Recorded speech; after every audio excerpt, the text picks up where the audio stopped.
আরে আমার আবার কাজের চিন্তা করা লাগে, চল এখানটা উস্তাকারে গিয়ে বলবো যে কাজ করব, তারপর দেখিস কোন কি আনন্দ। হ্যাঁ ঠিক বলেছিস, চল। শালারা আমার পুরো শেষ করতেই গিয়ে সুতোর দোকানদার পাই 30,000, মেশিনের দোকানদার 1 লাখ। ওহ কৃষি যে কি হবে এইবার।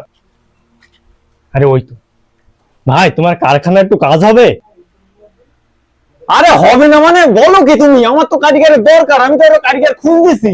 সে নয় ঠিক আছে, মেশিন ফাঁকা আছে তো? ফাঁকা নেই মানে দেখতে পাচ্ছ না সব মেশিন ফাঁকা। সে নয় ঠিক আছে, আগের তো একটু জিজ্ঞেস করে নেওয়া ভালো, কারণ আমরা বলো শুধু দুজন না, আমরা পুরো 10 জন একটা টিম, যেখানে কাজে যায় 10 জন একসাথে।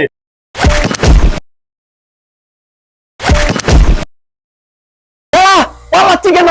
শালা গ্রুপের কারিগর। এর আগে একটা গ্রুপ এসে 10 জন কারিগর এসে বললো ভাই আমাকে নতুন মেশিন কিনতে দাও, আমরা কাজ করবো। আমি 4 লাখ টাকা লোন তুলে মেশিন কিনে দিলাম।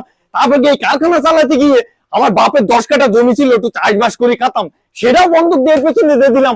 তারপরে নতুন কোম্পানিতে একটা মাল তুললাম।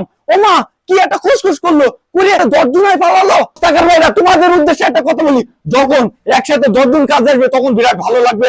ওই আনন্দ আনন্দ তোমরা জমি জায়গা বন্ধক দিয়ে লোন তুলে মেশিন পত্র কেনবা, তারপরে দেখবা একদিন হঠাৎ করে সব গায়েব। তারপরে ওই লোন সুদাতি সুদাতি দিন থেকে ঝান হয়ে যাবে। এই জন্যই বলি গ্রুপের কারিগর থেকে উস্তাকার ভাইয়ের সাবধান।